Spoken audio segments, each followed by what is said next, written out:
Pemirsa, upaya diplomasi antara Amerika Serikat dan Iran kembali berada di ujung tanduk setelah Iran membantah klaim Presiden Amerika Serikat Donald Trump mengenai kesepakatan Selat Hormuz.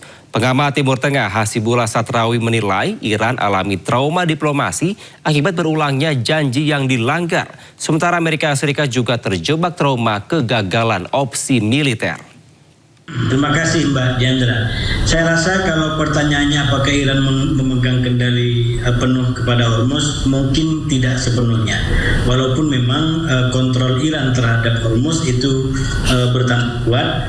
Bahkan kalau saya menggunakan istilah yang populer di kawasan di para ahli di kawasan Timur Tengah, ini disebut sebagai politik tangan atas yang coba didorong dan terus dikuatkan oleh Iran.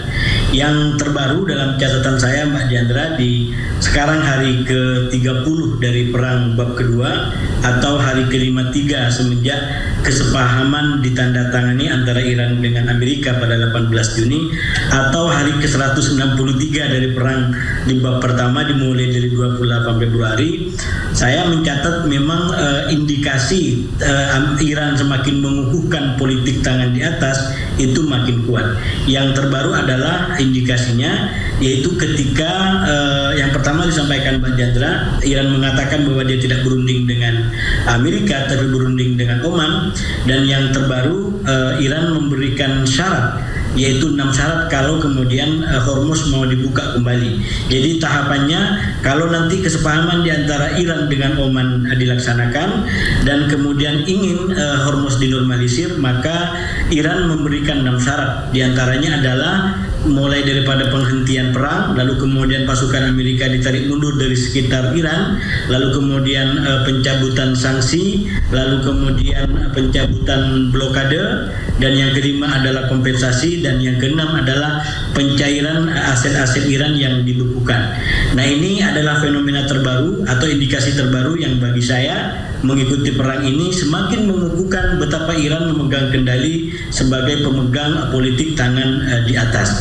Dan sekali lagi kalau kita sambungkan dengan fase-fase sebelumnya, ini ibaratnya sudah sangat jelas dari katakanlah tanggal-tanggal paling tidak tanggal 28 Juli kemarin ya, ketika Iran diancam sedemikian rupa tapi dia tidak bergeming, atau jauh hari sebelumnya katakanlah ke bulan April di 21 April itu yang saya sebut sebagai perkembangan kelima dari perang di bab pertama, di mana posisi Iran sudah mengalami cross yang awalnya berada pada posisi ditekan, tapi justru semenjak hari itu Iran menyalip posisinya dan berada pada posisi yang menekan atau posisi politik tangan di atas, dan itulah yang terus dilakukan oleh Iran, termasuk ketika sekarang justru dia memberikan 6 syarat kalau Amerika atau pihak manapun menginginkan Hormuz dinormalisir kembali. Baik. Begitu Mbak Diandra. Baik, Trump ini kan tiba-tiba membatalkan serangan ke Iran, Pak. Diklaim oleh Trump, ia mengambil langkah mundur dari konfrontasi militer demi kedepankan jalur diplomasi. Apakah ini hanya gertak sambal saja, sebatas gertakan saja, atau masih memungkinkan Amerika Serikat akan melancarkan serangan kembali ke Iran? Ya, saya rasa memang kalau kita baca dari sisi Amerika sulit untuk dipahami bahwa Trump betul-betul tulus dan ikhlas dalam tanda kutip untuk mengedepankan diplomasi. Kenapa? Karena paling tidak 2 kali perang dia ambil. Dia udah melakukan perang 40 hari, lalu ditambah dengan serangan 13 hari yang justru tidak memberikan hasil. Saya melihat justru kalau dari sisi Trump ini bisa menimbulkan trauma tersendiri. Kenapa? Karena upaya-upaya militer yang dilakukan tidak kunjung mendapatkan hasil. Jadi saya melihat masing-masing di antara Iran dengan Amerika punya titik trauma yang berbeda. Dari sisi Amerika, pemilihan opsi perang itu bisa kita sebut sebagai sebuah trauma tersendiri, terutama di dalam 2 konteks yang sekarang orang ramai bicara, walaupun saya lebih percaya terus terang pada konteks yang pertama, yaitu konteks bagaimana desakan waktu atau desakan sang waktu yang berkejaran dengan pemilu pada November mendatang. Saya menduga dengan keras itu menjadi tekanan yang paling kuat.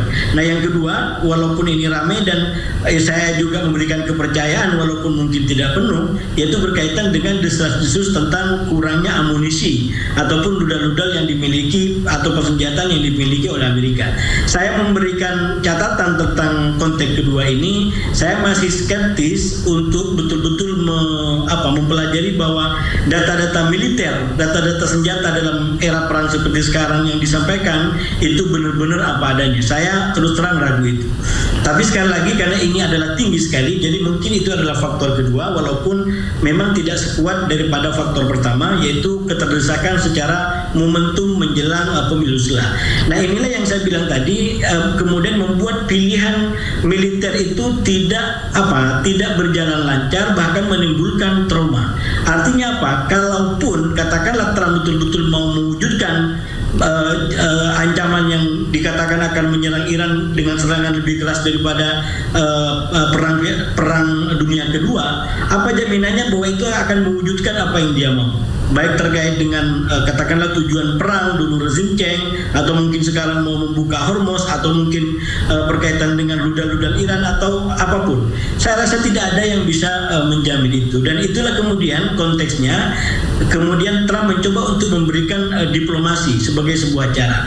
Nah sementara dari sisi Iran, saya juga melihat ada trauma yang kurang lebih sama walaupun bentuknya berbeda, yaitu Iran menurut saya trauma dengan pendekatan diplomasi. Kenapa? Karena sekali lagi minimal sampai hari ini sudah 3-4 kali diplomasi yang dilakukan itu, dan ternyata bahasanya Iran ada disebut sebagai pengkhianatan. Jadi bagaimana dulu perang 12 hari juga saat diplomasi berlangsung, lalu perang 40 hari juga saat diplomasi berlangsung, bahkan baru saja tanda tangan katakanlah kesepahaman dengan Amerika, ternyata setelah itu juga diserang selama 13 hari. Jadi ini kalau bagi Iran menjadi sebuah trauma tersendiri. Akhirnya dari kedua belah pihak menurut saya sama-sama punya trauma di antara dua mazhab, yaitu mazhab perang dengan mazhab diplomasi. Kalau di Iran traumanya adalah kepada pilihan diplomasi. Nah di Amerika juga sama petanya, di antara dua mazhab yang pro perang dan pro diplomasi. Cuman yang paling traumatik bagi Amerika adalah pilihan perang, karena sekali lagi pilihan-pilihan yang ada tidak memberikan hasil yang diharapkan. Karena itu saya menduga ke depan dari fakta-fakta seperti ini, maka justru ini akan lebih permanen yang disebut sebagai kondisi bukan perang, bukan damai. Saya sebut sebagai kondisi. אבל אני מבקש להעביר גם כן. קיומה של ישראל אינו נתון למשא ומתן. עם הסכם או בלי הסכם. אני נחוש, כולנו נחושים. שנעשה את כל הדרוש להבטיח את ביטחוננו ואת עתידנו. Sementara, Presiden Amerika Serikat Donald Trump menekankan dirinya lebih memilih untuk negosiasi dengan Iran daripada jadi pembunuh. I'd rather make a deal because I don't want to kill people. I do not want to kill people. But at some point we were set for the biggest attack of any attack, and we've hit them very hard for the last few months. Hingga kini, Amerika Serikat terus mengklaim telah bernegosiasi dengan Iran. AS meminta Iran untuk menghentikan pengolahan nuklir dalam bentuk apapun.